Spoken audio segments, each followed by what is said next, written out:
It's one small step for man. Welcome to Earth. One giant leap for mankind. What's up, man? It's Lit. UFOs are real. What's up, everybody? Welcome back to another fantastic episode of the I Believe in Humans podcast. I'm your host, Justin, co-host Dustin, DJ Tomas on the ones and twos. And today we are joined by a very special guest and familiar face to the podcast, Mr. Jeremy McGowan. Jeremy, what's Welcome, up, Jeremy? buddy? How we doing? How's it going? What's going on, guys? It's been a while. This feels a little familiar. been. Looks a little different. Glad to be here. Just like riding a bike. Yeah, I've actually hopefully Yeah. we're souping up a little bit, trying to upgrade our production value. I'm no longer in the basement. I think at an old house. The last time you were on the show, I was coming to you live from a basement. Still has his tinfoil hat though. Still have the Still has it somewhere. Yeah, it's in the closet, Yeah. I guess. So I think your alien back there is actually flipping me off, maybe. Is that... Oh, it totally is. he heard that you've become a skeptic over the last few years, so he I'm a little he upset. doesn't Yeah. he doesn't like it. So yeah, man, it's been a couple of years. Speaking of which, I know we've been in contact offline through those 2 years, but as far as anybody else would know tuning into this show, and we've been getting a ton of new followers and stuff, so I don't even know if they go back to season 1 and know that you even were a guest. But just a quick recap for anybody who hasn't, you were a fantastic guest in our season 1. You came on, you talked about your eyewitness experience with the mysterious box in the desert that could have been one of two things. It could have been a UFO related experience. It also could have very well been a more pragmatic Jack Ryan, Tom Clancy novel of selling nukes on the black market kind of a thing. So Either way, it was a captivating tale. And then we kind of shut things down with the podcast for a little bit, and you did a special announcement for us that we were going to be working on a film project. And we have since put out that sizzle reel on our social channels and all that. So probably, hopefully people that are listening right now have seen that. But kind of wanted to touch on that right out of the gates, kind of how was your time working with us on that experience?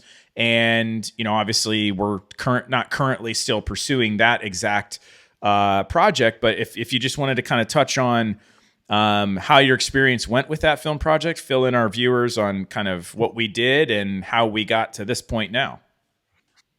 Yeah. So let me start off by saying that working with you guys on that project was absolutely brilliant. I think that the level of professionalism and the experience that you guys brought to that, it enabled it to get to where it stopped. And it stopped not because of the efforts that you guys were putting into it. It was a myriad of other issues that basically torpedoed it. But what you guys brought to the table was absolutely incredible. So I appreciate the level of effort, the work, and the professionalism that you guys brought to it. Yeah, thank you. We appreciate you. Thank you, Anytime. sir. So a little bit of background on that for the it was a learning experience. That was my absolute first dive into what I would consider the documentary world. I had done some podcasts and things like that prior to that, and things like this, where I'm sitting in the comfort of my home office and talking to the microphone, but actually being surrounded by a camera crew and cinematographers and directors and sound engineers was a completely new experience to me, and I had no idea what to expect. For all I knew at the time, what was going on was normal, and that's the way it was supposed to be. And it took me a little while to realize that, and through experience in other ventures after the fact, it took me a while to realize that there was nothing normal about that.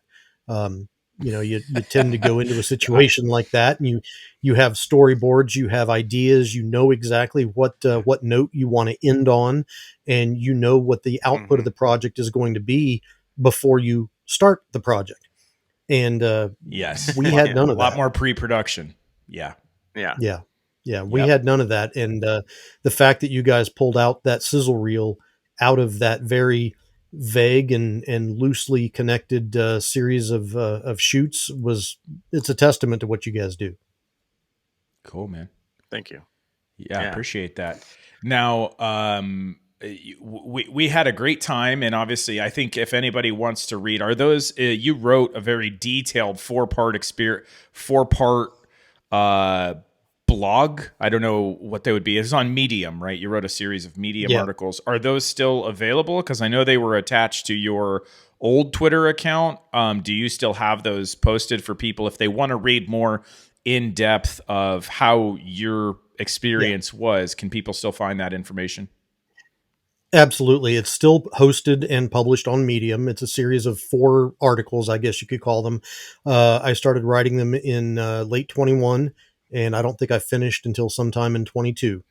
And each article is, Gotcha. I don't know, maybe a 15-20 minute read on each one, but it details everything from the start of my experience into this whole rabbit hole of UFOs when I first saw my first witnessing of an event back in 1995 in Jordan, taking us through the initial contact when you guys reached out to me and when Jake Mann reached out to me, and the formation of the idea of filming this project with us, and then how it kind of morphed into incorporating Sean Cahill and Lou Elizondo, and then us getting to Lou's house and doing the filming, and everything that occurred from my perspective at Lou's house, and then things that occurred once I returned.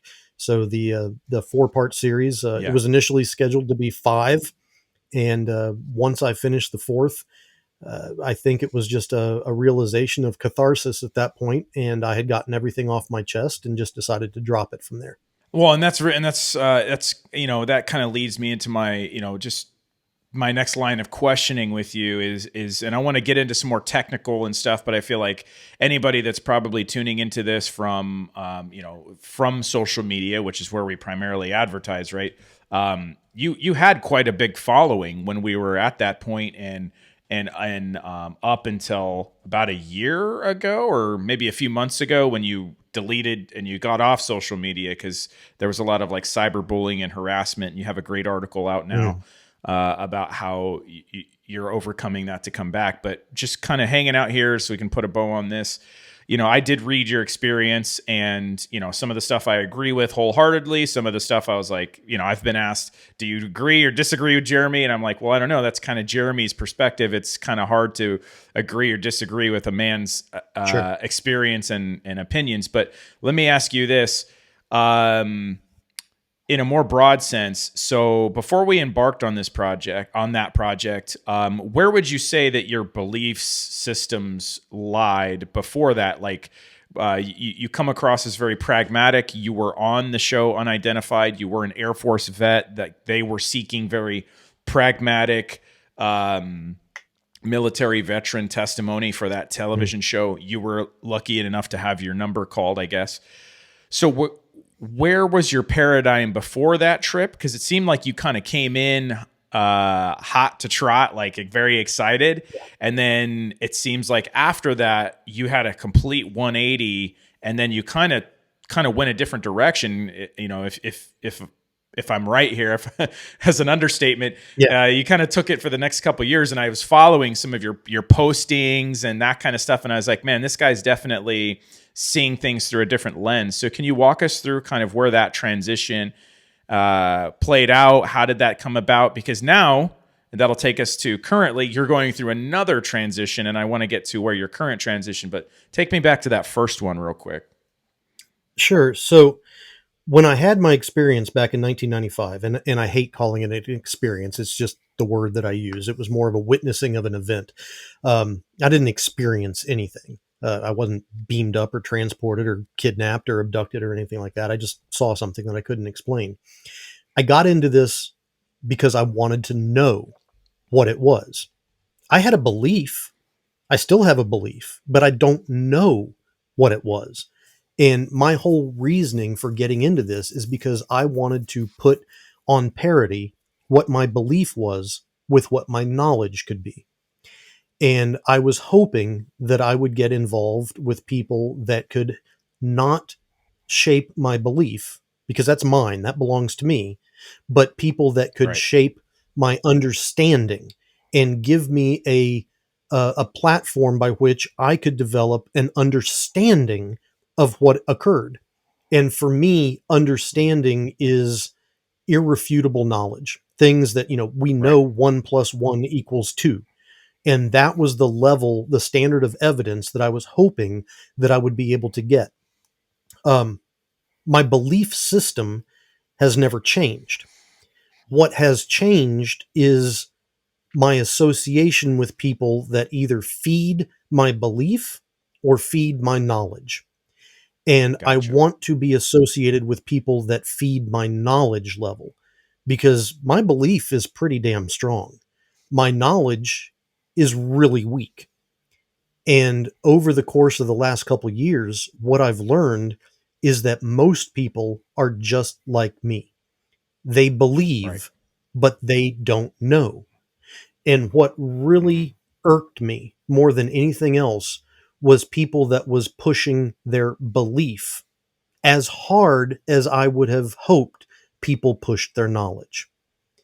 And Gotcha. the things that I have found out that people believe without tangible, provable evidence is extreme. It's wild. It is conjecture. It is supposition. It is damaging, because a lot of people fall prey to the idea that somebody that is talking about their belief structure is talking about it from a knowledgeable and factual perspective, and they don't go out and try to back it up. They don't go out and try to prove the claim. They just swallow it as being true.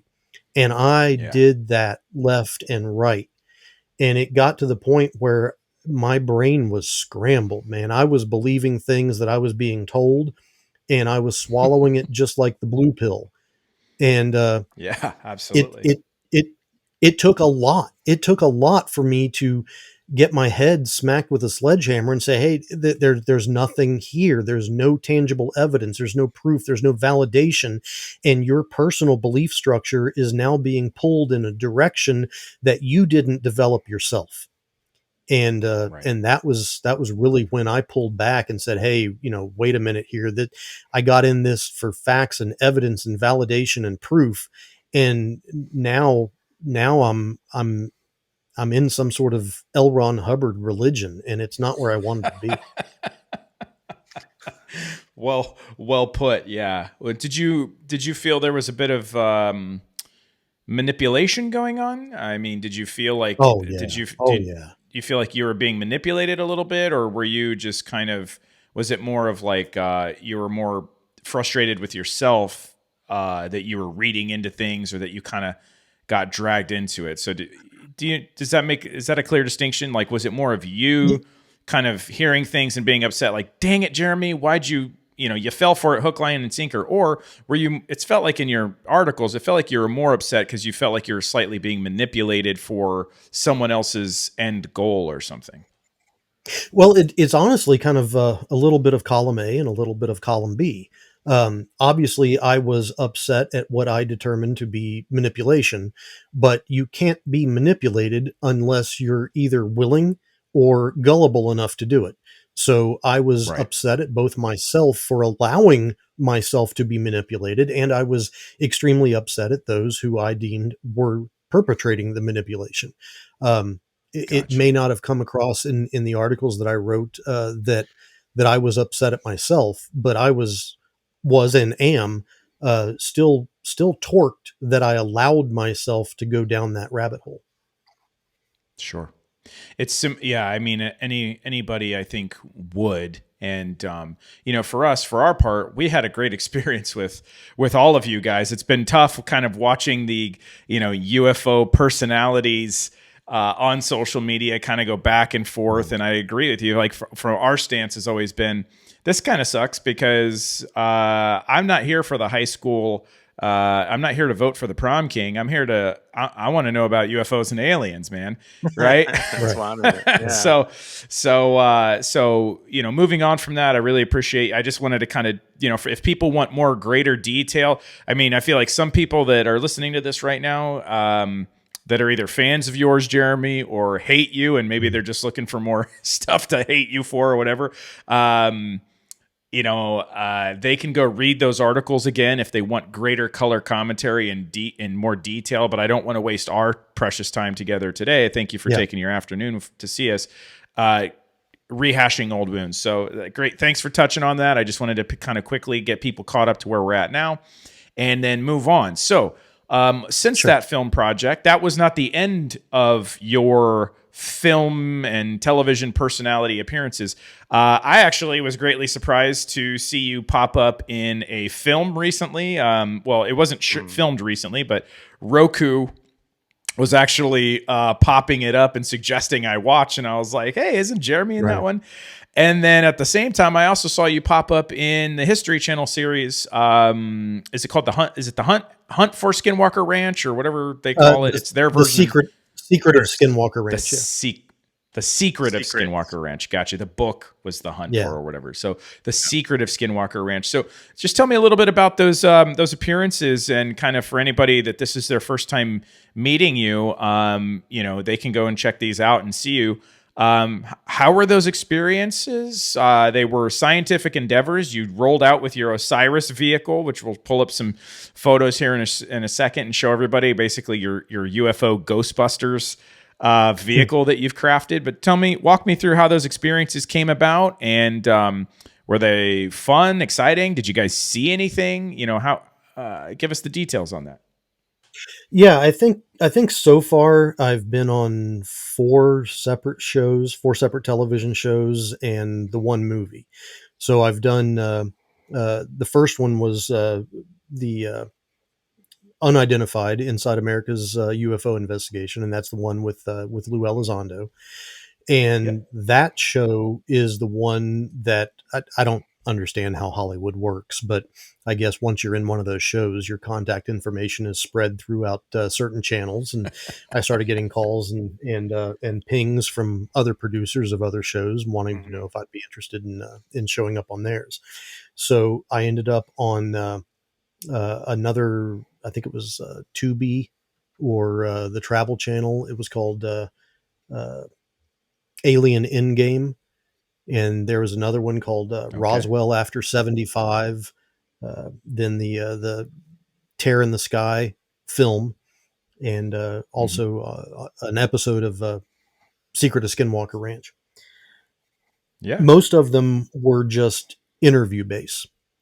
The one with Skinwalker was certainly not interview based, and a Tear in the Sky was not interview based. Those were actually showing how we go out and we collect data, or at least that was the attempt.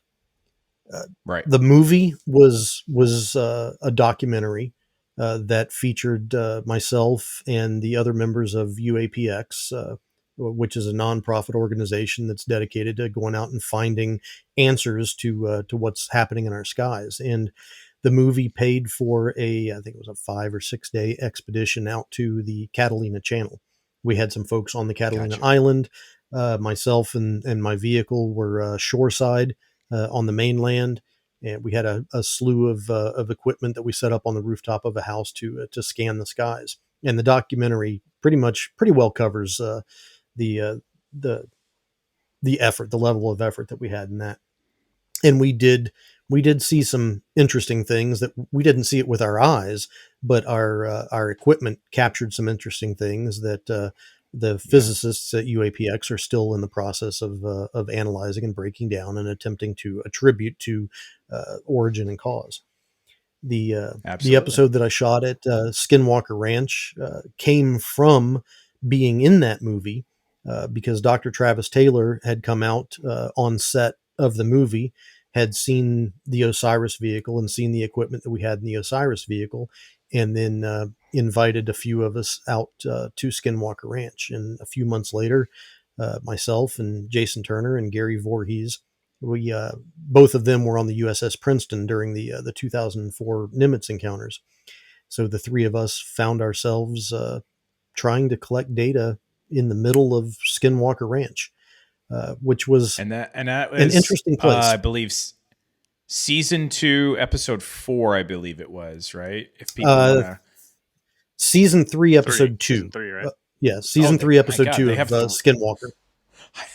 I didn't know they had 3 seasons of that show. It's the season 3, episode 2. You said I was way off. Okay, yeah. I'm dyslexic apparently, but if people want to check you I out, think season 4 is about to come out too. Yeah, and you're pretty well featured already. in that, so it's not like there's some cameo. Like you get your FaceTime in there, and you brought the Osiris with you, which I guess we can't. I guess if this is their first encounter, we have to acknowledge the Osiris, because the two, you are one and the same. You are kind of this personality. What would you call it? You're kind of man and machine. You're like what was that show with David Hasselhoff and his talking car? Was it Knight Rider? Knight Rider, right? Like this, you're Batman and the Osiris is Robin. Like you guys are kind of synonymous. So real quick, I guess a brief of what is the Osiris, and then how were you using it on these programs to data collect? So the Osiris is a 1999 Land Rover Discovery 2, which is probably one of the most capable off-road vehicles that has ever been created. Straight out of the factory, that thing competes side by side with Jeep Wranglers and Rubicons and the whole 9 yards. It's a very, very robust machine that is rife with 1,000 different problems. Most of the mechanical issues I've spent the last 4 or 5 years fixing and avoiding. And then I believe Land Rover at the time used a company called Lucas to design most of the electrical system of the vehicle, which I have also pretty much gutted and rewired. So as it sits now, it is much more capable than it was when it was created in '99. What I did, and we're rolling through some photos as you're talking. Sorry for if people are listening right now, they can go on YouTube and see the photos as you're talking here. So go ahead. Sorry. So what I did is back at the time when we were doing our film project, I had gotten I had built a Skyhub unit, which has now been defunct and rebranded, I believe, as Sky 360. Which was a device that uses an NVIDIA Jetson and a camera and some software to constantly scan the sky for anomalous behavior, flight patterns. But I live here in Las Vegas, which is one of the brightest cities, if not the brightest city in the world, and determined that putting a Skyhub in my backyard was going to be pretty useless. So I wanted it to be mobile. So I pulled the Skyhub and I threw it in the back of this truck and tossed the camera, which you can see right there on the very top with the 2 antennas sticking out the side, tossed the camera, drilled a hole in my roof and ran Ethernet cables and power wires and things like that, and plumbed the camera into the Skyhub and had an inverter. As any normal human back. being would do. Yeah. Yeah, of course. I mean, why wouldn't you drill holes in your roof and run Ethernet cables in a 99 Land Rover? And that got my interest really peaked. And if it did nothing else, it illuminated what is really necessary to be able to have to collect data, because visual data is not enough. We have 75 years, if not 80 years now, of pictures and Super 8 and movie and video of potatoes flying through the air. And none of them give us any more information than we had at the beginning. So what I've done is I have now incorporated ADSB, which is automatic surveillance broadcast receiving radios for transponding aircraft. I've integrated GPS and map overlays. I have magnetometers. I have weather stations. I now have access to solar radiation detectors, Geiger counters, network NTP time servers. I have access to thermal imaging equipment. I have access to all sorts of object recognition and camera analytics platforms. I have spectrum analyzers packed in that thing. and it's redundant. It's not just one singular system for each. If I mentioned it, I have two. Because when you deploy out into the field with something, if you have Of course one, you you do. have none. If you have two, you only have one, because something is going to break. Yeah. Something is going Yeah. to go sideways. Yeah. So the idea behind the Osiris is to centralize the data collection from a multitude of disparate sensors and imaging systems to really kind of record the visuals, but give a environmental picture of what is happening around the vehicle during the time of recording. So that way, if there's radiological spikes, or if there's barometric pressure changes, or if there's anything that could potentially be caused by what I'm recording as the visual anomaly, or could be an explanation to the visual anomaly, I try to capture all the relevant data. So it's not just me out there with an iPhone or a Super 8 movie camera filming a potato as it goes across horizon to horizon. I'm trying to capture as much data as I possibly can. And I've gotten even to the point now where I don't remember if it was in one of the videos that you saw, probably the video with the snorkel, or the image with the snorkel, but there's a series of 5 antennas, similar antennas on the top of the vehicle, that when I place them in a very specific pattern that I've actually drawn on the roof of the Osiris, I can use those antennas, which all feed into a single software defined radio set. I can use them for locating the position of a transmitting signal. So, for example, the guys at Skinwalker, they're always saying, "Hey, we're finding something at 3 gigahertz or 1.75 megahertz, or whatever it is that they're constantly saying, hey, we've got this signal." When I reposition those antennas and feed them into this software defined radio set that they have in the interior, it now gives me driving directions to the source of that signal. So I can hone Right. into it That's awesome. just the exact same way.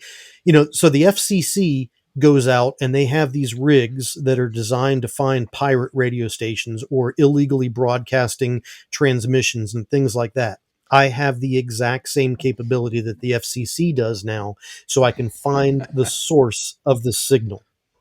And So if I'm Hell yeah. through, pirating my neighbor's cable and just downloading gigs of porn off of their Hunt service, you down. they're gonna hunt me well, that's down. in Is receive it? mode. I did. No, you have to be broadcasting. Now, if you were downloading the porn and you were broadcasting it back out, then I could track you down. But if you're just receiving something, that's passive, and I can't do that. All right, hold on. I got to delete my. You're safe. I'm shutting down my OnlyFans right now. So there we go. All right. Man, I just All right, I just we're subscribe. safe.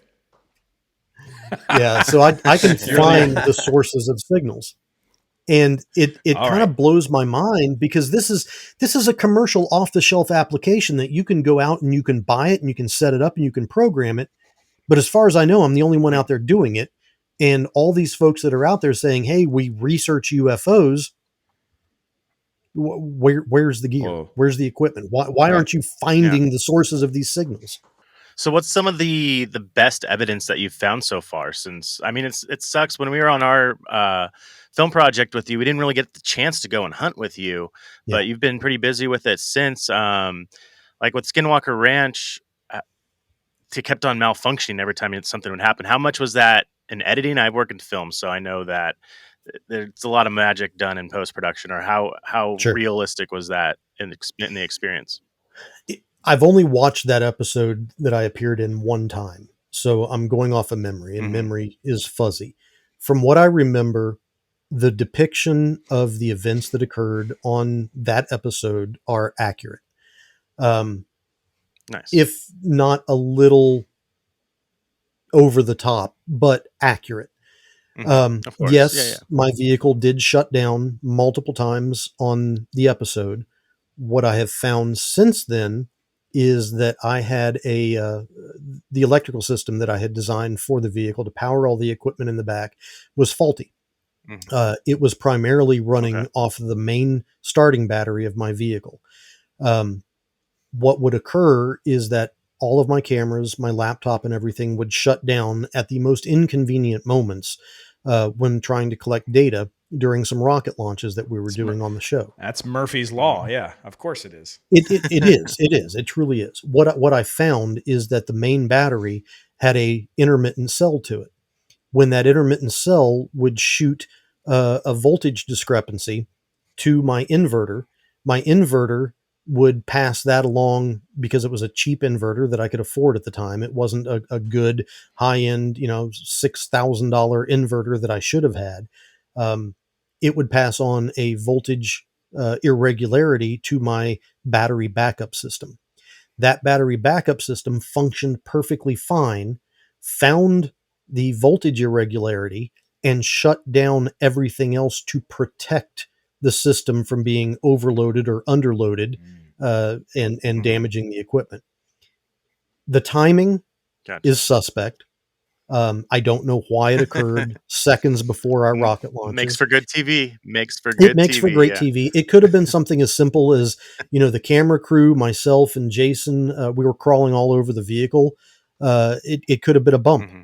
We could have been moving into the seat at the same place at the same time during each one of the launches and caused the short ourselves. But that was unfortunate because it prevented me from being able to collect the magnetometer and the environmental data that I had built that thing for. Speaking of bumps, I just can we acknowledge the fact that your original model caught. We hit a massive bump and caught on fire with Dustin in the back of that thing. Did it not? Was that? It sparked and caught fire. Yeah. Yeah. It melted a couple wires. That would have made for good TV too. Yeah. And Dustin, didn't you bite your tongue when you smashed your head off the roof of the vehicle during? I did. I wasn't wearing my seatbelt, and we were flying through the roads, and I caught some good air on that one. Well, it wasn't even a road. It was like a back path in Bureau of Land Management wilderness in Wyoming. So that was we were definitely roughing it. And but yeah, anyway, makes for a great story. When I saw that History Channel episode, I thought, oh, poo hoo, it's turning off for them. For us, it caught on fire and almost killed Dustin. Well, it's funny that you said that because I've gotten dragged through the coals. People are out there saying, hey, I almost killed Lou Elizondo in a vehicle fire. Lou wasn't even in the car. The reason we were going that fast was we were chasing Lou. We were actually following Lou, and he was just hauling ass down the road. We were, I don't know, I can't remember, 400 or 500 yards behind him, trying to keep up, which is why I didn't see him hit that trench. And then when we hit it, that impact caused the short in the back. I will. It was all dust that we were chasing. Yeah, I'll clarify right now because I was in the truck with Lou. We were mobbing it in his old beat up Dodge 1500 or whatever he had, we were ripping those back roads. It was a great time. Honestly, it was fun. We got some great shots, some drone footage and stuff. But yeah, no, I mean, there was no harm, no foul. It's just people not at all. Making mountains out of molehills. But anyway, you guys heard it here first. Jeremy did not almost kill Lou Elizondo. He almost killed Dustin in a truck fire. Now, that's exaggerating. It wasn't Jeremy's fault, but I'm just saying, clear the air. It wasn't sparks and a little bump. It was a couple sparks, little bump. We're good. It was Dustin. You're hearing it firsthand account. We got your back, Jeremy. Perfect. All right, so. You've got this vehicle and you've made some television show experiences. What have you caught? Where are we at? Because you're Mr. Data Collect, pragmatic. If the science isn't telling, like you just said it to open the interview, I don't want anything that feeds my beliefs. I want knowledge. So what have you caught, Jeremy? Do we have anything in the hopper that is like, I mean, if we have some game over evidence, mic drop, I'd love to know about it. But do we have anything that is at least shifting your paradigm and making you a little bit more of a believer? Because so far, if you're keeping score at home, when we first met you, we were a believer. I feel like after our events in Wyoming, you became fully skeptical, it seemed. And now I feel like you're kind of maybe teetering back into believer, still healthy skepticism, but what have you caught and what are you seeing that is feeding into maybe this new open-mindedness? Well, one point of clarification first. I never stopped believing. what I stopped is believing in people.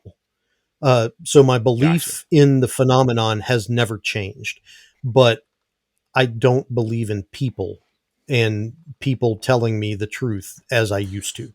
This is a great podcast to be on, aptly named. I believe in humans, right? You are our kryptonite, sir. Right. So to answer your question about what have I caught, during the filming of the movie A Tear in the Sky, my equipment, and a little bit of backstory here, we had $500,000 worth of equipment on the roof of that house. We had thermal imaging systems, we had light wave transmitters, we had spectrum analyzers, and then we had a remote version of the equipment that I carried in my vehicle. It was paired to the Osiris, and it was basically a like for like, a second set of equipment that taken out of the Osiris and put on the roof of the vehicle. With the exception of the cosmic ray detector that we had, if you look in the upper right hand corner there, none of that equipment, upper right and lower right corner, none of that equipment caught anything. The only thing that caught something that is currently being analyzed is the parity equipment that I brought out of the Osiris and put up there as well. Nice. What it caught, it's still being analyzed. And by being analyzed, I mean that we have 4 physicists and a slew of volunteers that are pouring through the video that my equipment caught. Mm-hmm. And in a nutshell, what I saw is when we got back, we had terabytes of data that we pulled from 5 days worth of recording. And I was going through, Dr. Shadagas had created a spreadsheet of radiological anomalies that the Cosmic Watch that we had deployed on the roof had recorded. And the Cosmic Watch is basically a little thing. It fits in the palm of your hand, but it's kind of like a Geiger counter for the layman, but it detects cosmic radiation, and it can detect alpha, beta, gamma rays, and kind of give you the energy equivalent of the particles that, or the energy output of the particles that are passing through the device. So Dr. Shadagas had created a spreadsheet of all the anomalous occurrences that recorded based on the background readings that we had recorded for the area. And I had taken that spreadsheet and opened up the hundreds, if not thousands, of video clips that my equipment had generated, and I was trying to correlate the anomalous radiological spikes, look at the video that my stuff had captured, and see if there was anything there. And the first 2 or 3 passes that I had taken on this, I didn't find anything. I found absolutely nothing. And then I just started being more methodical about it. And I started looking at frames by frame by frame by frame. And I took the which, if highest, people don't know, that is brutal to go frame by frame. It takes a lot of time. Yeah, it takes a lot of time. It's insane. Yeah. Had I not found something, I still would be looking, we're talking 2 years later, I still would not be done looking frame by frame by frame. But I found something right out of the gate. And what I found was it's hard to describe. The environment that we were in, that the roof of the house was right off the coast of, or right on the coast of California. So we could stand on the roof of this house and we could look over through the bay and look at Catalina Island. So we were looking across the Catalina Channel. And my camera equipment was set up on the roof so that you could see the northeastern corner of Catalina Island. You could see the shoreline of the mainland beach, the ocean, and then the northeastern corner of Catalina Island, and some of the channel to the northeast. And it was overcast. It was about 1,700 foot complete cloud cover. And if I remember correctly, and this will be within a tiny degree of accuracy, but I think it was like 0.4 mile an hour winds at the time. So it was virtually windless. and the cloud cover was thick. I mean, you couldn't see the island itself. You couldn't see through the clouds, and the clouds were static. They were not moving at all. What I captured in my video was about 2 minutes worth of video of looking at cloud cover, and then the video stops. And then the next capture, there was a hole, a giant hole in the cloud cover. And upon initial review, it looked like I could see directly through the clouds and see the stars in the background. And I was like, Oh, well, wow. that's bizarre. What caused this hole? That's an And I alerted the team, and we started doing some more research, and we took all the little points of lights that I thought were stars, and they did not correspond to any star pattern. It was just a random collection of white dots that appeared inside this hole. And when I say a hole, I mean, we're talking, it's, like about a kilometer and a half from top to bottom, and maybe 3/4 of a kilometer wide. So it's a giant hole in the clouds.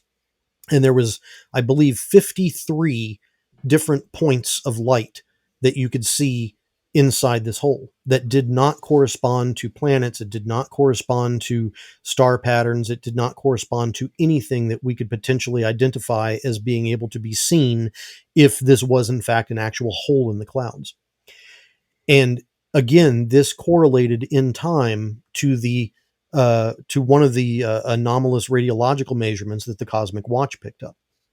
So our physicists and our research team, we started pulling data from third-party sources. We reached out to organizations such as ERNI and LIGO and NOAA, the FAA, all sorts of people and agencies that could have corresponding data that could help us identify what caused this, if it was a meteorological condition like a fall streak or a hole punch cloud, which we have eliminated simply due to the atmospheric conditions and the temperature and the humidity range. It is not a hole punch or a fall streak cloud. One of the most interesting pieces of third-party evidence that we got came from NOAA. And NOAA gave us, or at least somebody in NOAA gave us, data that corresponds to the time, date, and location of the visual imagery that I caught, and clarifies that there was actually radar reflective objects and turbulence in that exact location, in that hole in the cloud. And remember, there's no wind. Interesting. So NOAA recorded turbulence and recorded reflective objects that returned radar signatures inside that hole in the cloud. So we're still working on it. We don't know what it is. And one of the physicists who actually worked in a previous life at NASA Ames Research Laboratory and helped contribute to what is called super resolution imaging that NASA uses for those grainy photos that the Mars rover and things like that takes of Mars. They go through a process of super resolution imaging to try to clarify and increase the ability for the reviewers to see and identify what it is that they're looking at. And the process is being employed on the still frames of that video. So is three-dimensional shape analysis. And a neural net has been created, which takes all the information and tries to parse it and look for anomalous activity. And the 3D shape analysis is taking first known geometric objects, squares, shapes, or squares, circles, triangles, polygons, things like that, and using the machine learning algorithm to try to compare it to what is captured in the still frames. And then the computer comes back and gives a statistical probability saying, this is 0.37% that it's a perfect square. So we can eliminate squares. And then we go and take it a step further and say, okay, well, here's a three-dimensional shape file of a BQM-74 naval targeting drone. Compare this to what is in the video. And then it gives us a probability of correlation. As it sits right now. It's eliminating known things that would be in our sky, essentially. So if it's an anomaly, if it's an anomalous shape, then there's a good chance that it's not something that's it's not in our inventory, or it's not in anybody's known inventory, at least. Right. Right. So Okay. as of the knowledge that I have now, the shape analysis has come back with a preliminary report that says that there were 53 objects that it has identified, not identified, but that it has plotted 53 separate objects within the Potential. confines of that hole. And on the first pass that it has given us the best data so far, it says that these objects are roughly 30 to 40 feet in length and are asymmetrical ellipsoid objects, which if you go back and you look at the descriptions of the Tic Tac, each one of them is 30 to 40 feet long and asymmetrical ellipsoid. So I don't know, did we capture a fleet of Tic Tacs that were coming through something? I don't know. This is all we know so far. I believe this was part of the conclusion of that film, and so I think what I would love is if these guys haven't seen that film, I think there's clips of that we'll try to pull, because some of those objects were moving as well. They were not static objects, correct? I don't want to exaggerate, but no, they were static. They were completely static. Now, the only movement that we recorded is that we had 52, and then one comes into existence. It doesn't move left, right, up, down. Gotcha. But it wasn't there, and then it was there. So then we had 53. Gotcha. Okay. And again, that whole thing was only on 12 frames of video. But it gets weirder because the video actually, in those 12 frames, the video actually captures that hole collapsing and going back to being opaque in cloud cover. And one of the physicists did the calculations with the size and the width of the hole, calculated that the clouds would have had to have moved at over 700 miles an hour to close that hole within the time frame of the video. And again, there was virtually no wind during that time. Ooh. And that goes and correlates with the fact that NOAA recorded turbulence in that area. So what it is, we have no idea. We know it's not a flock of radioactive seagulls. We know it's not. We know it's not a handful of balloons. We know it's not a lot of goddamn balloons. It's not what it is. It's not a Chinese spy balloon. You mean? Yeah. So you asked for the best evidence that I've been able to capture that has reinforced my belief in these things. That would be it. What I have captured that has reinforced my knowledge of these things is a giant goose egg, because we still don't know. Well, and I feel like you're not alone in that category. I don't know if any civilian scientists can really lay claim to knowledge or undeniable knowledge or proof at this day and age, at least to my knowledge.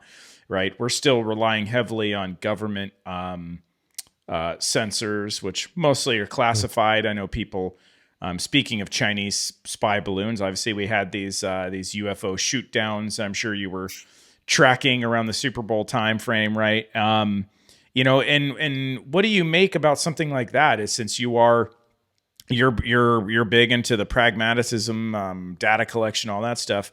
What do you make of it when the government comes out, says they're shooting down balloons? They allow one big giant spy balloon to clearly be witnessed and filmed float across the frickin' United States. So everybody gets incepted into their brain that anything they see in the sky now must be a balloon or a spy balloon. That's a new thing that everybody just assumes. We have all these spy balloons in our atmosphere now. Of course, the government needs to fly around and shoot them down and all this. But the government then comes out after that and says we're shooting down, their words, not ours, right? Their words are UFOs, UAPs. They're literally using the acronyms, and they know what they're doing. You know, I've never heard a government spokesperson step up to the mic and have misplaced words, right? They carefully acknowledge. Someone told the Major General, I forget his name off the top of my head, but that was speaking at the podium from the Pentagon or White House press secretary room. But anyway, John Kirby's up there. Right. He's saying we're shooting down UFOs. We don't know what there are. We're going to try to retrieve them, this, that, and the other. But Jeremy, they tell us that they took pictures. They did close enough flybys to realize these objects were unmanned, so they were green lit to shoot them down, right? And there's this frenzy going on out there. So we know that there's data out there that they're collecting. But then within 48 hours, they say, we're going to call off the search. It's too difficult to find them. And we're not going to release any of the camera footage, none of it. It's all swept under the rug as classified. And there you go. However, we're getting harpooned as I'm monitoring comment sections. Everybody and their mother. What are you so concerned about this for? It's clearly just Chinese spy balloons. Chinese spy balloons, spy balloons, spy balloons. So whether it's spy balloons or UFOs, Jeremy, I want to kind of bring this up. What the hell is going on with this stuff? And being sort of anarchist, I think we kind of both share more of like the don't tread on me mentality a little bit. I don't really believe, when I saw this, I thought they teed up balloons. Half the country ate it hook, line, and sinker. The other half is still scratching their heads. This is a long-winded way of kind of rounding this back to you, which is just what the heck is going on? Do you think we'll ever get that data? And even if we did, what would that data show us or tell us, you think? What kind of conclusions do you think we could draw from that? Well, to begin with, governments only stay in power through the illusion of having power.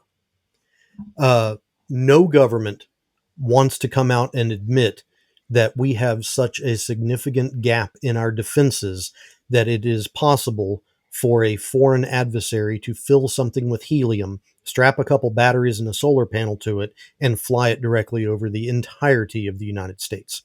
The admission to that does significant damage to people's perspective of what our government can and cannot protect us from. The fact that the government is not releasing the camera footage, that's normal. What people don't realize is that military camera systems are classified systems.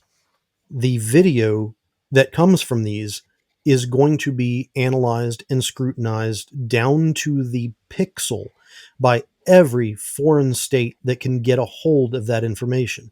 From that, they will be able to reverse engineer, even if it's just in data, what type of sensor equipment we use, if it's just a regular CMOS type of camera system, if it's a Starlight camera system, if it has, what the pixel resolution is.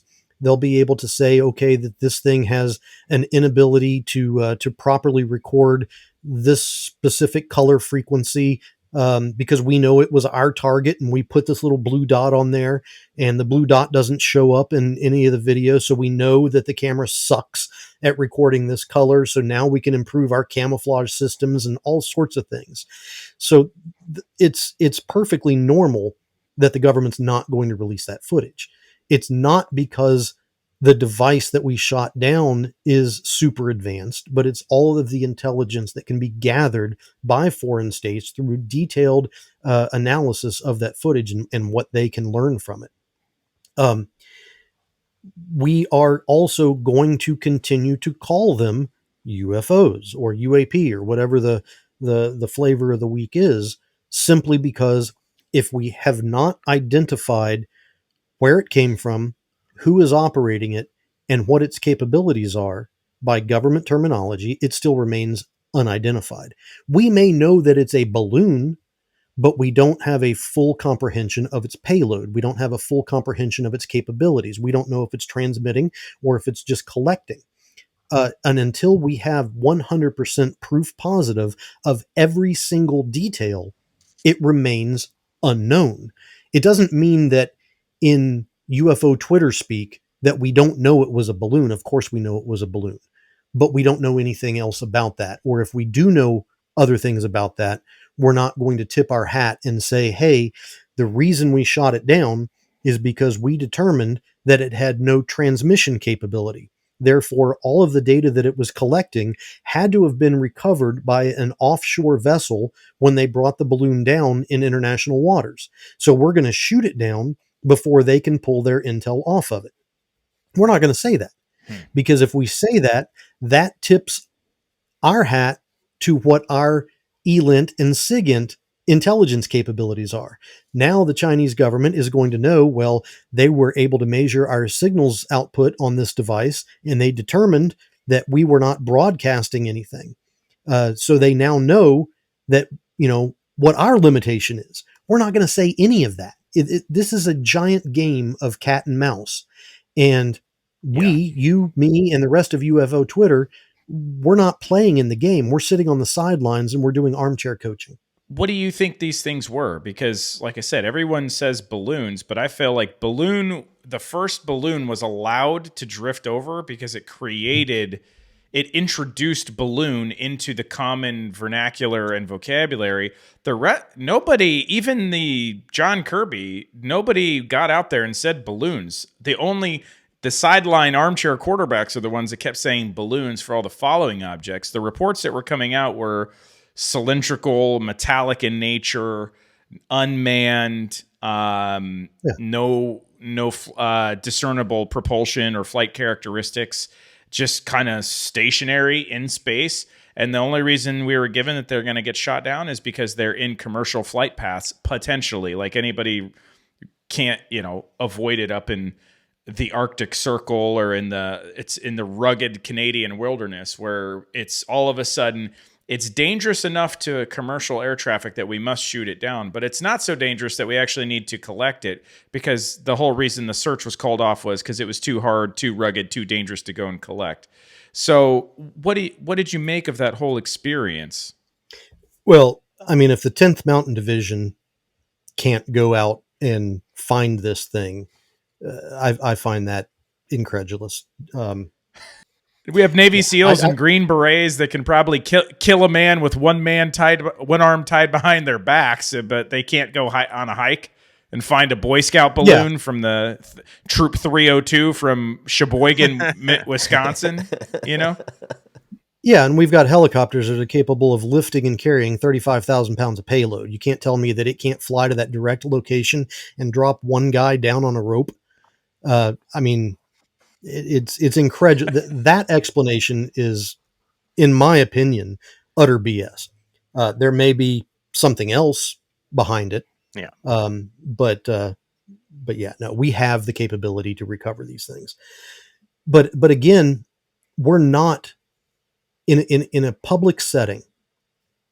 No general, commanding officer, representative of the armed forces of the United States is going to come out and tell the American public, and therefore by default tell every other person in the world what we're doing, how we're going to do it, and why we are or are not doing something.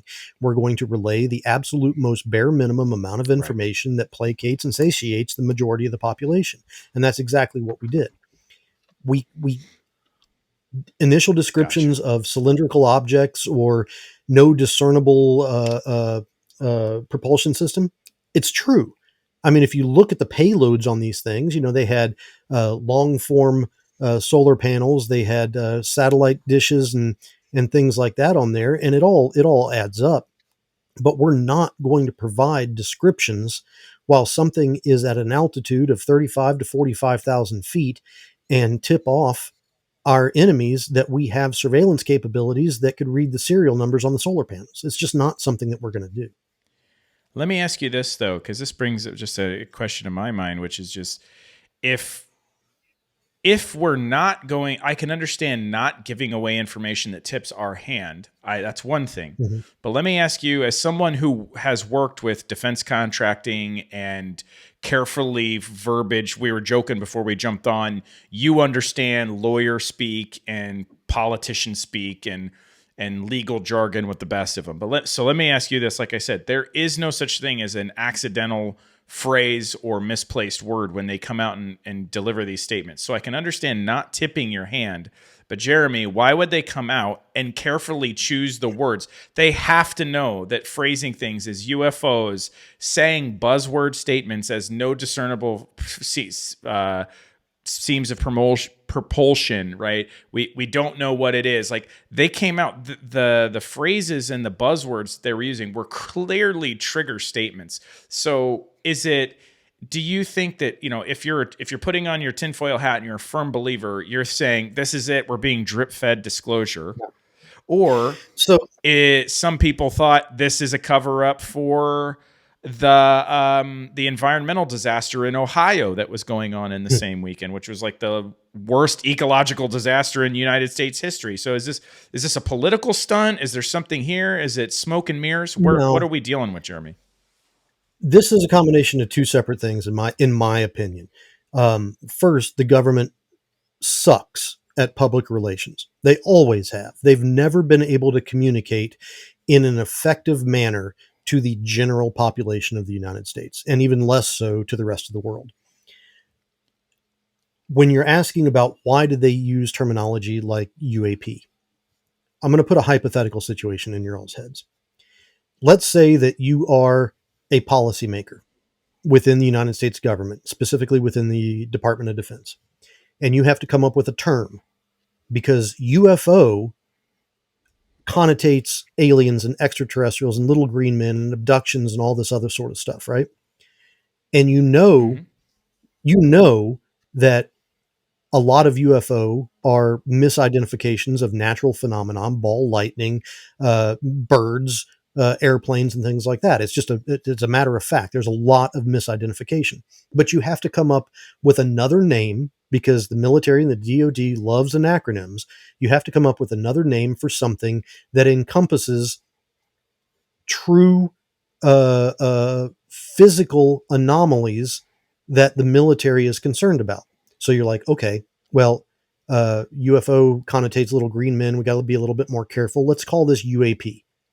So now, inside of government circles, inside of the Department of Defense, the terminology of UAP to them and to the guys that wear brass on their collars does not connotate the idea of extraterrestrials or interdimensionals or ultra-terrestrials or little green men or anything like that. It specifically, in their world, is talking about unidentified aerial phenomena, the ability for a foreign state to get something into our airspace that we lack domain awareness in. And when they talk about it internally, that is the significance of that term. The problem is that we've had insiders that have come out of the military, come out of the Department of Defense, come out of the intelligence community, and they have reattached the idea and the connotation of extraterrestrials and aliens to something that never had that connotation within those circles. So the military is still using the terminology to describe things in one way, and the fault is on us for attaching this connotation of something off-worldy to it. The military, in their own mind, is not doing anything wrong. They're just describing it as they've been termed to describe it. It's kind of our problem because we've listened to people that have put this wording on it where it doesn't belong. Gotcha. Let me ask you this now, transitioning to the recent UAP hearings, because I feel like this is a good segue into just this weekend, or not even this weekend, a day or two ago, we had the director of Arrow, formerly the artist formerly known as UAP Task Force, Sean Kirkpatrick, testifying in a somewhat lackluster subcommittee hearing for just Senator Gillibrand from New York, which was great. I still think it's great, and I think it's a cool step in the right direction. But when they showed the wide pan of an empty room and two people at the end of a very long table, it was just kind of comically deflating. When you're like, okay, definitely the other senators were like, oh, what's at 2:00? I'm not showing up to that, right? So, what was your take? Did you watch that first and foremost? Did you watch it? And then if you did watch it, what were some highlights? What were some key takeaways? Some moments that stood out to you? Yeah, no, I definitively watched it. I watched it with intent. I recorded it, and I've watched it 2 or 3 times since. The very first thing that I thought that was very telling is the fact that that Senator Ernst, ranking person Ernst, focused only on domain awareness. What does Russia and China have that can threaten us? and had no connotation or allusion or mixed terminology to even insinuate that she was speaking about extraterrestrials. It did not come out of her mouth. Right. And I recorded a video a couple years ago that said, this is exactly what's going to happen. This is where the military is going to concentrate on. They are tasked with providing safety and security of the United States of America. And if we find that we have a lack of domain awareness that allows foreign state adversaries to put something as simple as a balloon with solar panels into our airspace, then we have a significant problem. And Dr. Kirkpatrick, I will say, was most excellent in his briefing and his approach. And the reason I say that is, if you remember, Dr. Kirkpatrick himself co-authored a paper with Dr. Avi Loeb that discussed the possibility that interstellar space rocks like Oumuamua are actually alien probes coming through our solar system. Yeah, I think that I saw that recently with a very clickbait type of headline in the last, this is a couple of weeks ago that came out, right? Yeah, but the fact is that here is the director of Aero, the head of Aero, who co-authors a paper talking about how these things could be interstellar alien probes, being able to be so professional that he can compartmentalize his personal belief structure and separate it completely from the mission and the data reporting of his organization, Aero. And he stuck to the facts of the matter. And I applaud him for that, because it's very rare that we find somebody that, and I'm assuming this is his belief. I've never spoken to the man and he's never confirmed it to me, but I assume that he has a very ingrained belief in the existence, or at least the potential existence, of extraterrestrials. But he was able to stick to the facts. What has his agency collected? How has it parsed that information? What is it studying? And what does it need to continue or to improve its mission? And I think it was brilliant from that aspect. And it also gives me hope, because I want it to be aliens. I want us to have a statement from this government, or hell, any government on this planet during the course of my lifetime, that says we are not alone in this universe. I want that to happen, but I want it to happen from a factual, here's the evidence, you can touch it, see it, smell it, taste it. I don't want it from a trust me, bro. I don't want that. I want to be able to know that the data that's being given to me is friggin' real. You mean disclosure isn't going to be for sale on the New York Times bestseller list? I can't go purchase a book that gives me that. Yeah, no. I think that's an insult to humanity. But I think that Dr. Kirkpatrick and his 3 dozen science advisors and intelligence community personnel, I think that they're our best shot at getting the actual legitimate proof of what this is. And they're doing it in the right way. They're doing it through the use of Occam's razor and saying, hey, it's more likely more likely than not attributable to this, and this. But if we've gone through the process and we've eliminated birds and frisbees and sensor malfunctions and human deception and lies, and we've eliminated all that, and we're still left with the idea that our physicists can't come to a conclusion that corresponds with our military analysts. So therefore, we're taking this one event and we're putting it over here into we still don't know what the hell it is. But we're not putting it over here because we still don't know what the hell it is, because we don't have enough data. We're putting it over here because we have all the data, we've analyzed the data, and we can't figure it out. As of right now, I believe there is no object. I believe unresolved was the term. Yeah. Well, yes and no. They have a lot in the unresolved category, but it's in the unresolved category. And Dr. Kirkpatrick says, and he showed a video of that orb coming through from the Middle East that was captured by the MQ-9. He and I'm paraphrasing, he basically said, this is the crap that we're dealing with. This all we have is this video, and we don't know what it Yeah. is based on the video. So from that aspect, Um, unresolved simply means we don't have enough data. But if they ever move it out of that unresolved because of lack of data to the unresolved with all the data, then we can know based on this hearing that they've gone through every single checkbox to move it there. And this is something that we really need to look at. Beautiful. Tomas, can you pull that up? We actually posted that. I went in and actually snagged that clip of the orb while Tomas is pulling that up. Well, I wanted to get your 2 cents. I'm glad you brought it up because when we kind of got in this, I was like, I want to see what Jeremy thinks about that. And then the other one, which we did, that he did completely debunk as a misidentified commercial aircraft, I found fascinating as well. It is, and Dustin, it do you have shows anything? the rigor. It shows the rigor, the approach, and the adherence to the scientific process that Aero is using to make the final determination.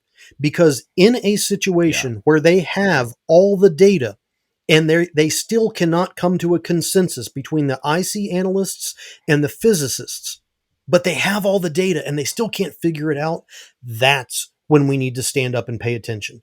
Just because something is still considered unresolved now doesn't mean jack, because they don't have all the data. When they get it and they still can't figure it out, that's when we pay attention. Gotcha. Yeah, no, that makes perfect sense. So I can see, that's where your pragmatism and what you talk about feeding your knowledge and not just your belief. Because when I heard the unresolved and I saw that video, I thought, oh, that's pretty cool. It's unresolved. And I do remember him, I think over the clip, we kept the captions in there where it's like, he says, yeah, this is all we have. We just have the video and we need more data, but most likely they'll never get any other data from that.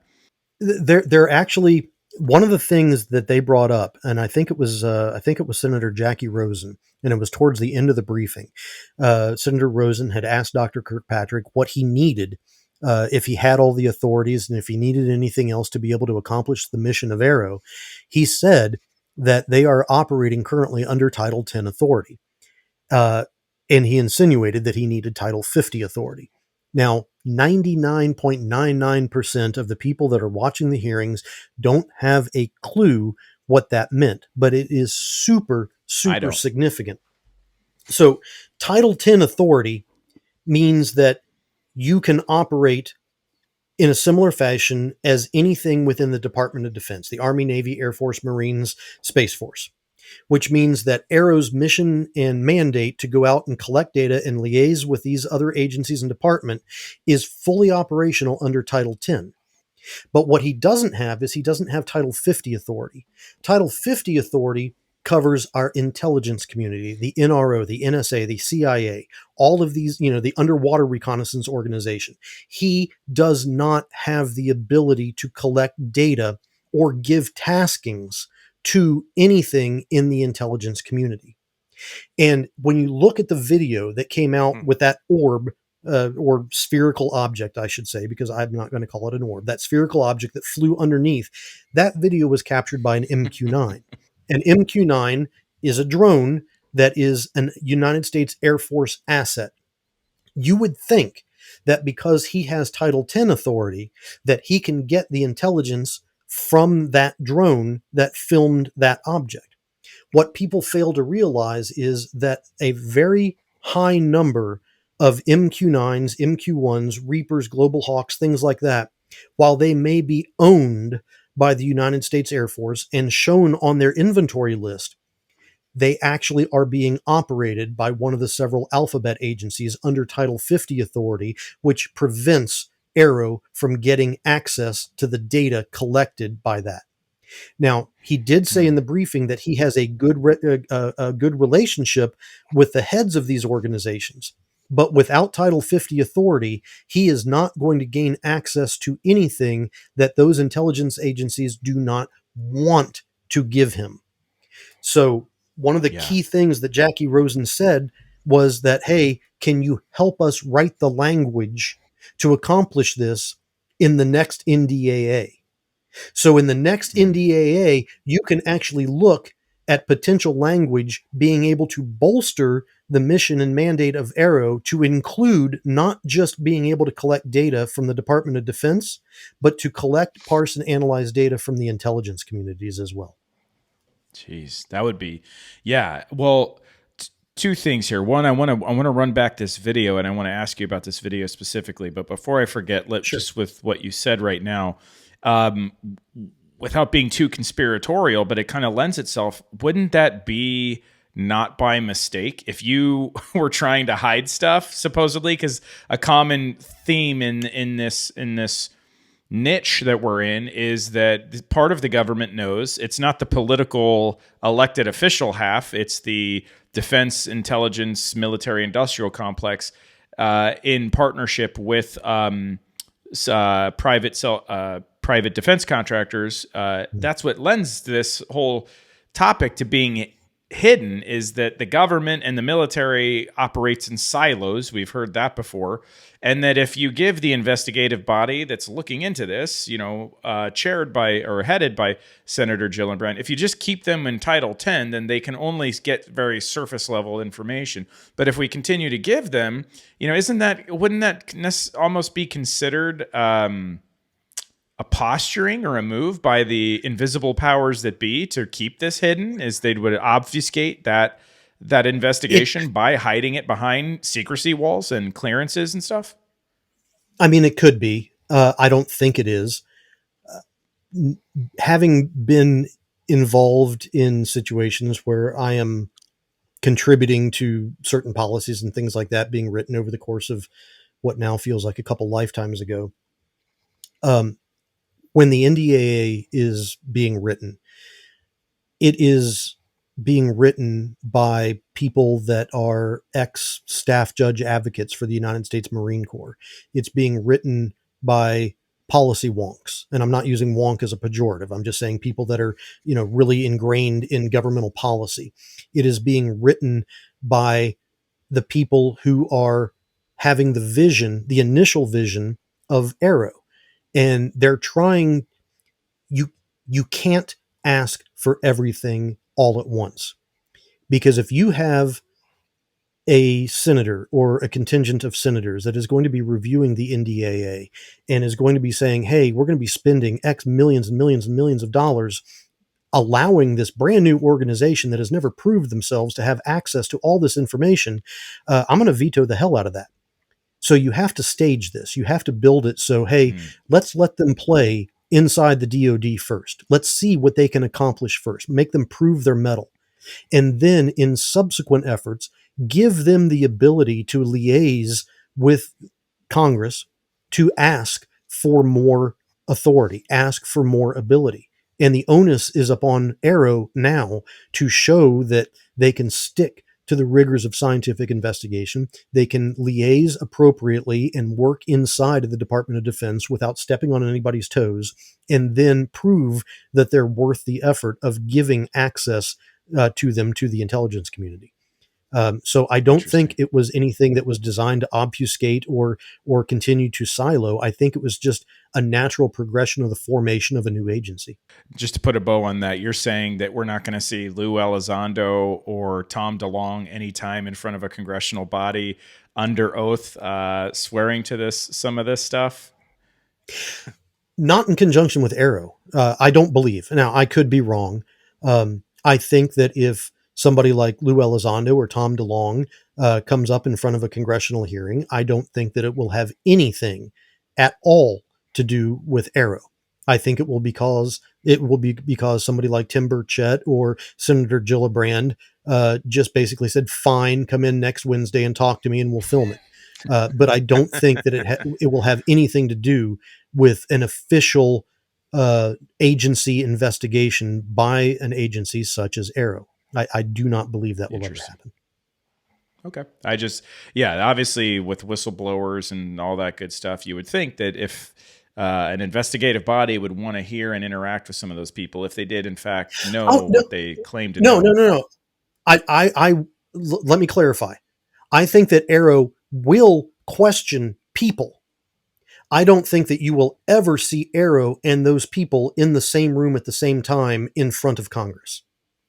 Gotcha. That's my position. They're in a layman's term, they're essentially trying to save face for other senators because they want to receive funding and continue their research. And Well, if you drift too much into pop culture, essentially, then you might kind of blur the lines of scientific endeavor with these people are just trying to get there is power that, or kudos. yeah, that's an aspect of it, but it's also an aspect that Arrow being mandated to collect data from within the Department of Defense, um, again, they don't have Title 50 authority. If these Gotcha. people that they want to speak to are still within the Department of Defense, they can speak to them. If these people are civilians, they don't have the ability under Title 50 to conduct surveillance operations. They can't talk to Robert Salas. They can't talk to Lou Elizondo. They can't talk to, Mr. Hastings. They can't talk to me. They can't talk to anybody because they don't have the same authority as a civilian intelligence, or not a civilian, but an intelligence agency has, because they don't have Title 50 authority. Interesting. Thank you for clarifying that, because like I said, for those of us that don't know what that means, that is a huge distinguishing mark. So I appreciate you clarifying that. Let's before we wrap up here, let's go across this video one more time, and I want to know what you think about this, since you're familiar with drone technology. I know you've worked on drone type of legislature, or I know you've written many a business model, and we've had plenty of conversations about drone technology. I'm not sure if your employer works with drones or something, but you seem pretty well versed in it.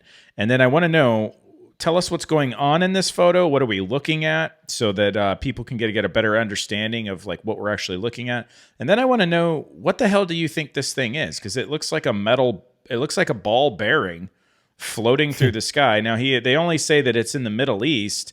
One would assume that if there's a drone flying around monitoring some undisclosed region of the Middle East, it could perhaps be a combatant zone. I'm not sure. That's me speculating. I don't think they actually said it was a combat zone or not. But let's just take a look at it, and then walk me through, and Tomas can kind of follow along with you. But I just want to hear you break down, what are we looking at, and then kind of what do you think, what are the conclusions you're drawing from something like this? Go ahead, Tomas. Sure. All right. And then obviously, if you guys are listening right now, we're taking a look at this on YouTube. Please come check it out. We do have the video posted on our Instagram channel, so you can see the quick 60-second version of this. But all right, so we have this small metallic ball flying over some kind of rural looking it could be a farm of some kind. There's no croppage, but it looks like there's some kind of gridded agricultural section here. This thing's flying over.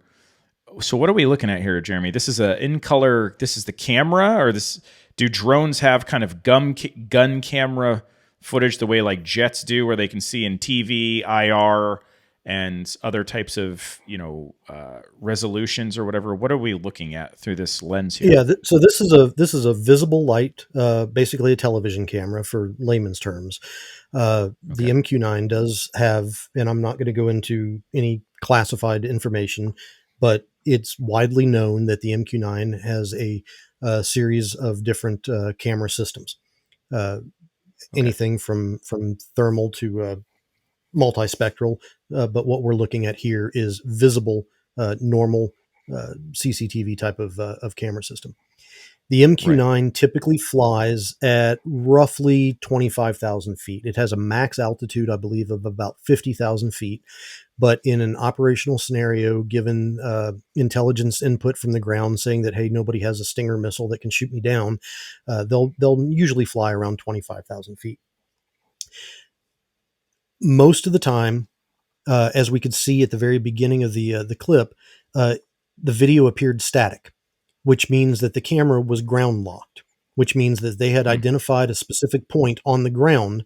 And even though that the MQ-9 is in motion, the camera is staying put on that one point on the ground. So gotcha. Once that's why that the object kind of flies through it. Yeah. Mm-hmm. So once that object comes into visual range, the operator of the MQ-9 is like, oh crap, what the hell is that? And starts slewing the camera.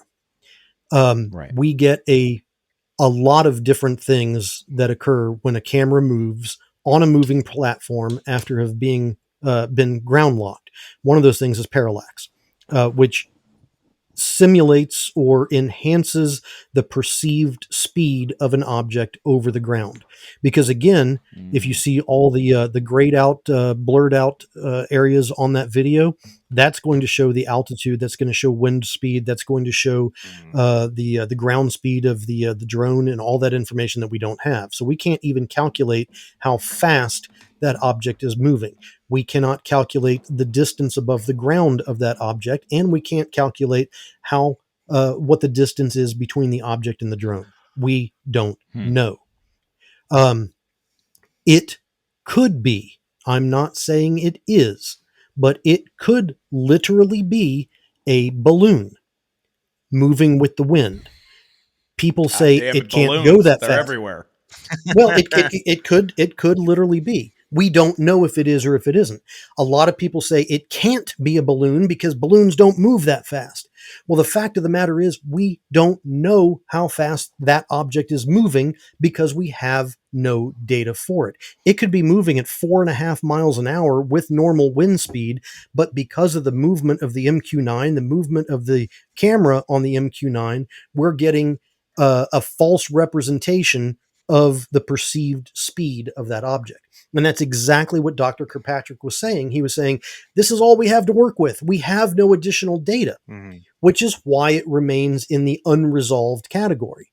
But if you go back to the slide that he had that was in conjunction with the still image, he's saying that there it is. He goes, characteristics and behavior consistent with other, quote, metallic orb observations in the region.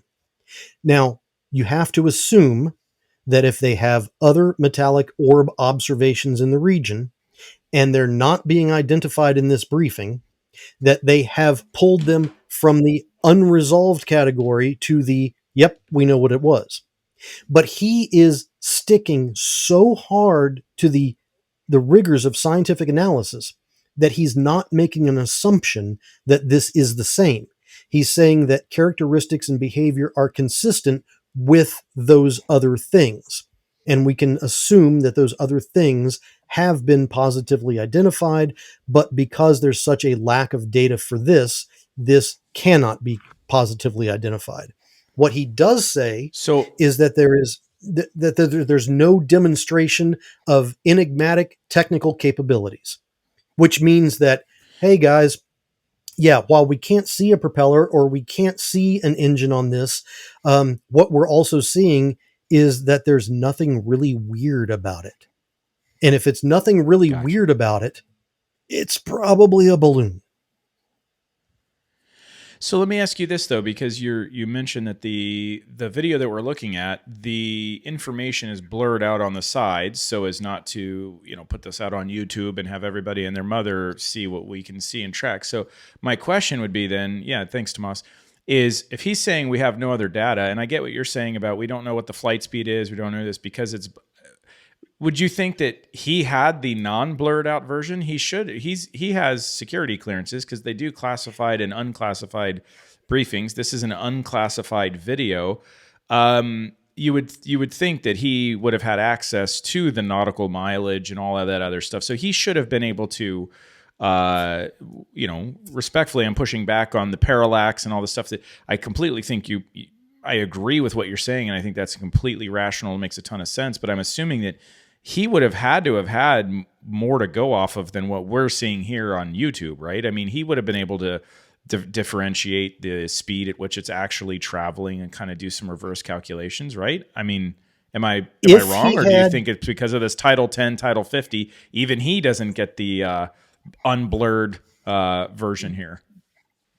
The MQ-9 is different from the MQ-1 in just a couple little ways. The MQ-1 is primarily surveillance. The MQ-9 is the Reaper, which is typically armed. Now, here's the thing.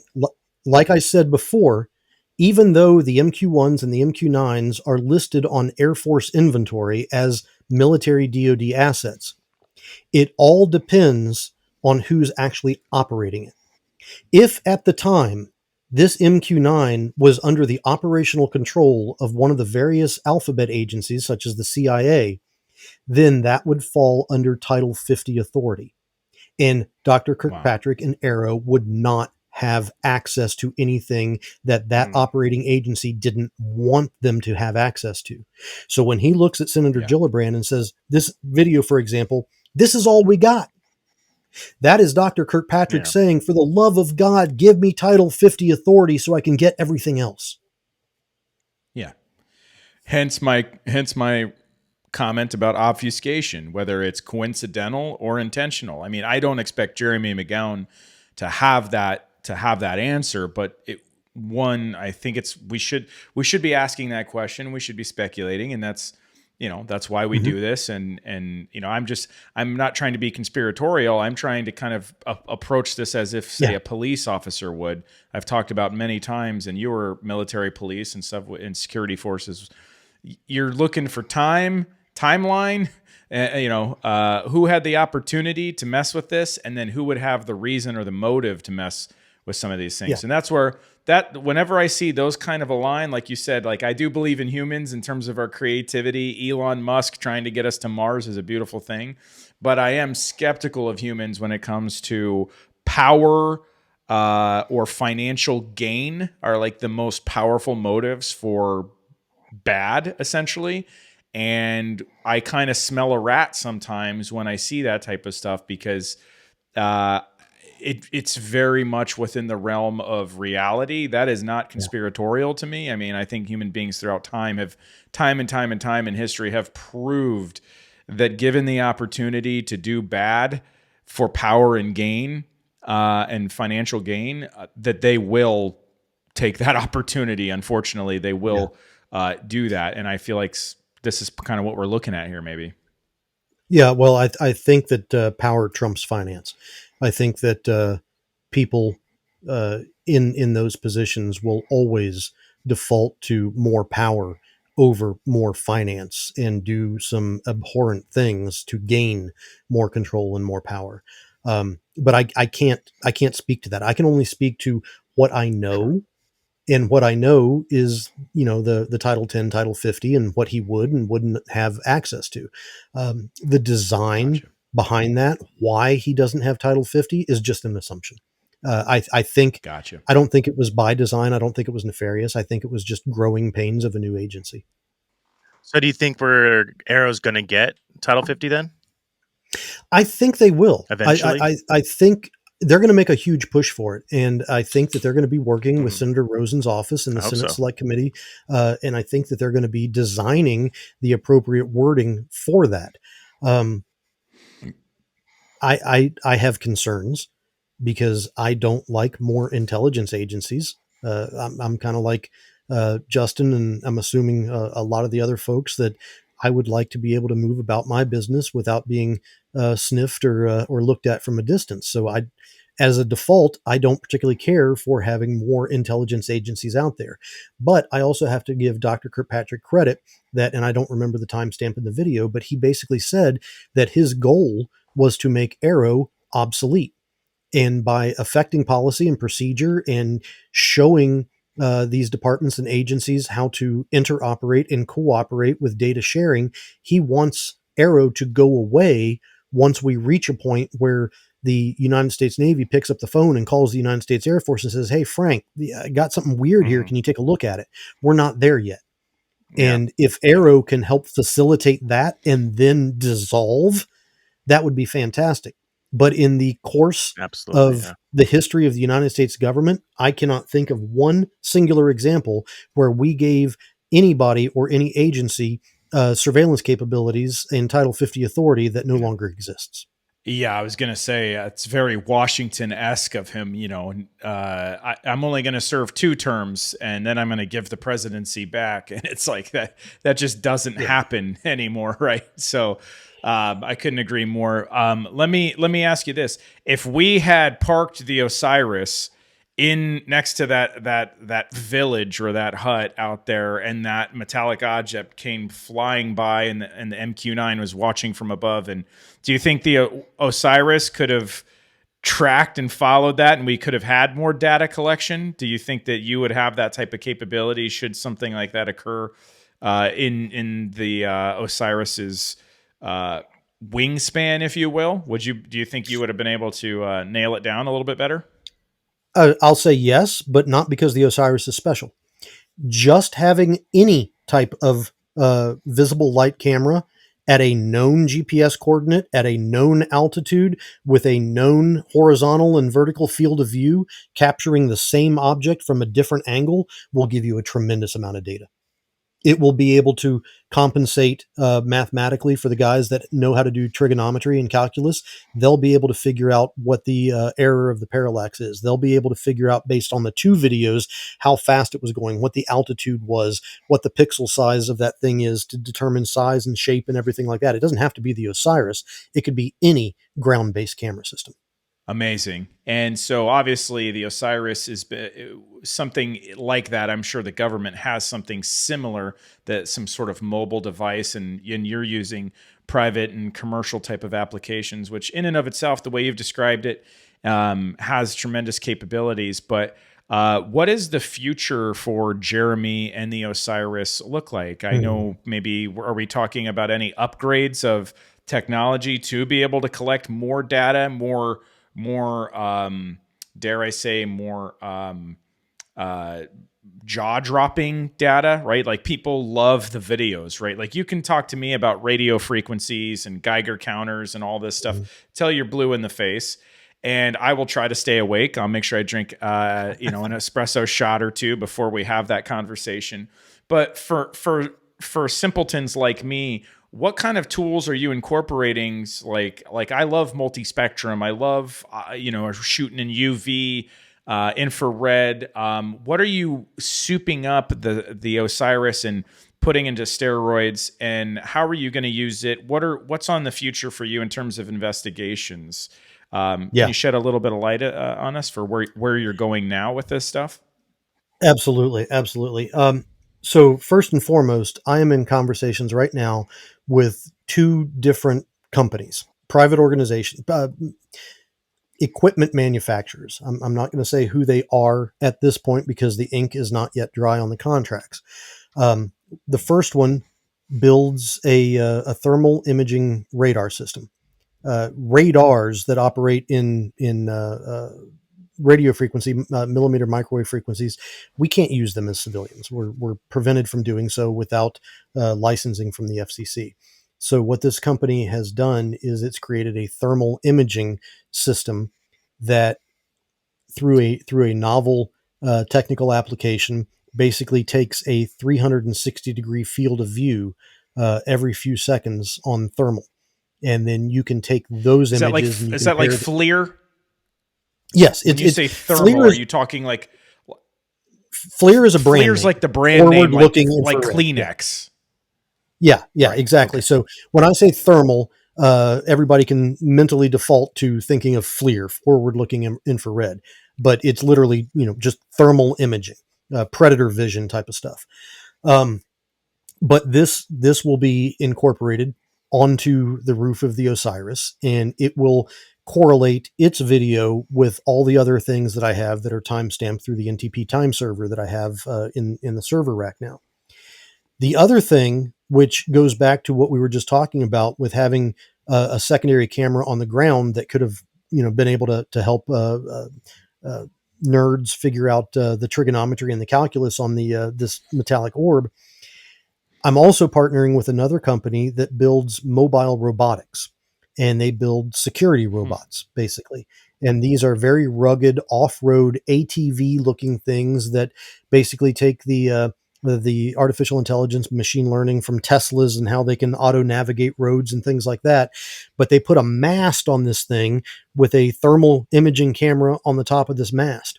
So what I can do now soon is roll up onto an investigation. Like, say I go to Sedona, and there's a little trail that's only a foot trail, and I can't get the Osiris in there.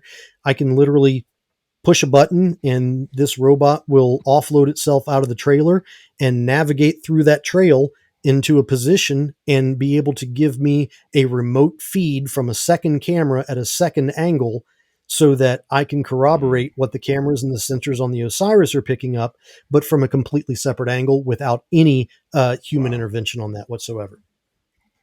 That's unreal. Yeah, you take your robot dog for a walk and hunt UFOs, man. That's cool. Mm-hmm. So, but this thing is literally like the size of an ATV. It's like a Honda 4-wheeler that's controlled by autonomous AI. That's amazing. Wow. Now the real question is, I'm going to put you on the spot. When are we going to get to UFO hunt with you and play with all these toys? Because none of this means shit, Jeremy, if we can't take them out for a spin and put our hands on them. We want to go see some stuff. We want to shoot some lasers in the sky. We want to throw some tones and frequencies out there. Close Encounters of the Third Kind style, right? We want to have our LED panels and try to trigger some communication. So how is I Believe in the Humans and Jeremy McGowan, how are we going to bring this to life and bring this to the masses so that people can see that we're not a bunch of hot air and talk, and we're not bound by a bunch of security clearances and Title 10 versus Title 50 and alphabet soup and we're not shooting on some paranormal Disneyland that a billionaire owns, and nothing. Everything that we film out there is owned by them now. How do you and I go out to the Las Vegas desert and actually shoot some shit and bring it back to the people? One of two different ways. Either find me a very rich benefactor that will fast track the acquisition of this equipment and the integration of it, and I'll come to you guys, or write a check and fly out here. Let's make it happen. But there we go. Once I have all of this gear, and like I said, the ink isn't dry on the contract yet. We're still negotiating a couple key points. But once that is done and I have access to the equipment, you guys get your red epics and come out here and let's put it to use. All right. You got it, man. We're going to hold you to that. And if we have to crowdsource, you hear that out there. If anybody's a rich benefactor tuning in right now, or you've got a rich grandfather or uncle, that has some kind of inheritance or something coming your way, and you're looking for a place to put it, holla at your boys, right? We don't need no Kickstarter campaigns around there. We just need a couple friends in high places, I suppose. So yeah, I want to see a UFO. So that's all we want to do, man. We just want to see it. We want to know. We don't want to just believe. We want to know, right, Jeremy? Yes. That is the absolute basis of everything. You can believe everything that you want to believe, and for you that might be sufficient, but I want to know what it is that I believe. Well said, my friend. So Jeremy, thank you so much for stopping by today. As always, fantastic discussion. You're a fantastic subject matter expert on all things pragmatic, scientific, government related. I mean, the list goes on. That you've been a great friend of ours and a great friend to the show, and I'm truly grateful for not only you coming on today, but the friendship that we've kind of cultivated over the last few years. That's what's beautiful about this weird niche, and meeting people on Twitter and things like that. That's how we met, was over social media, and we got connected, and we've kind of, like I said, held this sort of partnership and friendship, offline for the last few years, even with the ups and downs and tumultuous relationships that we've had with UFO other parties, personalities, let's call them. Man. So I really appreciate you hanging in there and being a good friend to us. I will say, you've always answered the call. Anytime I've asked things of you, one, you always respond, and two, you always respond very level-headed, which I appreciate. And I don't think that people really get to see that part of you in 150 characters on Twitter threads. I think they only get to see a very microscopic snapshot. And sometimes your ego gets the best of you, and you do. I read your most recent post about your return to Twitter, and I was happy to hear you acknowledge that you probably shouldn't have fanned the flames sometimes, when you did. So kudos to you, sir, for looking in the mirror and having that conversation with yourself. Because I know for me, you've always been a great friend, and I'm really glad to see you back. And I hope that others will welcome you with open arms. I appreciate that, and the same feeling is extended from me to you guys, and I do want folks to understand that even though I come across as a major skeptic, I'm not. I'm skeptical of people. I'm skeptical of anecdotal stories because I know, and even Dr. Kirkpatrick in his opening statement said that people are subject to deception and illusion, I think were the exact words that he used. And I have seen firsthand how people deceive and lie and cheat and try to bolster their position over what it actually is. And it's those people that I am skeptical of. It is those stories without the attached data that I am skeptical of. But when you get right down to it, if I am open, I am so very open to the idea that humanity as a whole is capable of so much more than just frying eggs and going to work. I think, I believe, but I cannot prove that there are people out there that have abilities um, that can do things that are unaccounted for by science. I don't know that. I believe that. And I want to continue to believe that. But even more so, I want to prove that because I want to know what I believe. So I am open to the idea of the woo. I am open to the idea of somebody being able to use I don't know if it's quantum entanglement or universal consciousness or whatever terminology is being attributed to it. I want to believe that somebody can use that and change the pH level of a glass of water at a distance.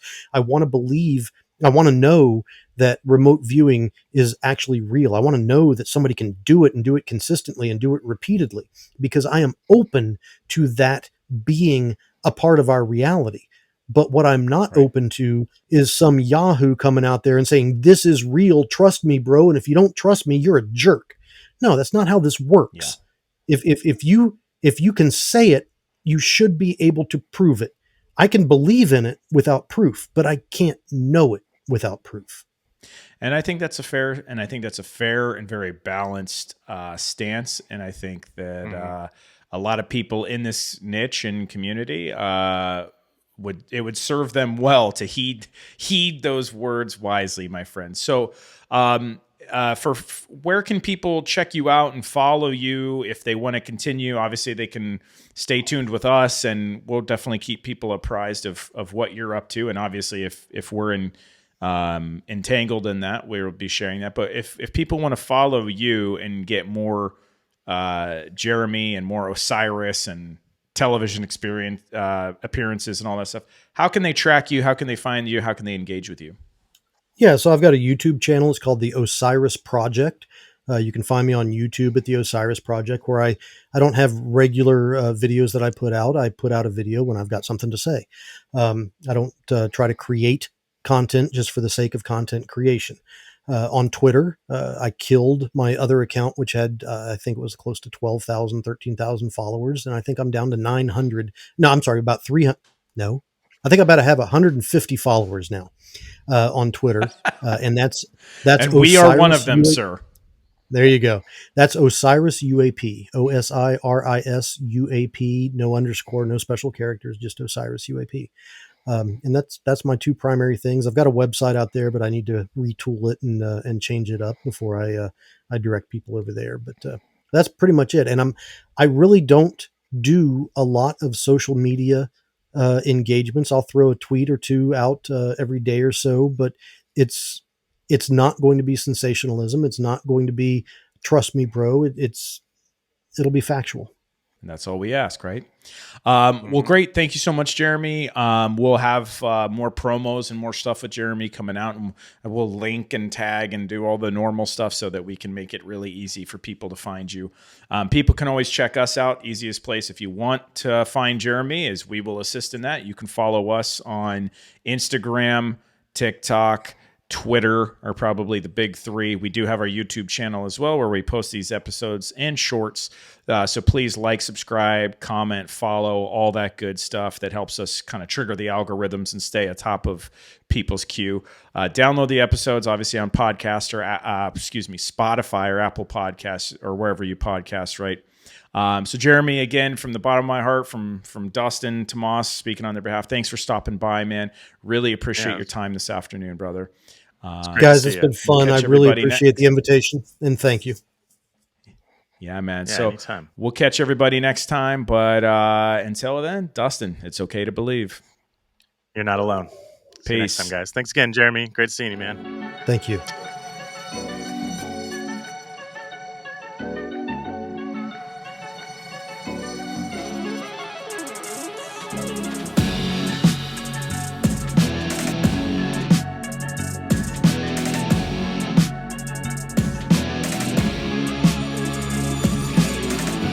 It's one small step for man, Welcome to Earth. one giant leap for mankind. What's up, man? It's Rick. UFOs are real.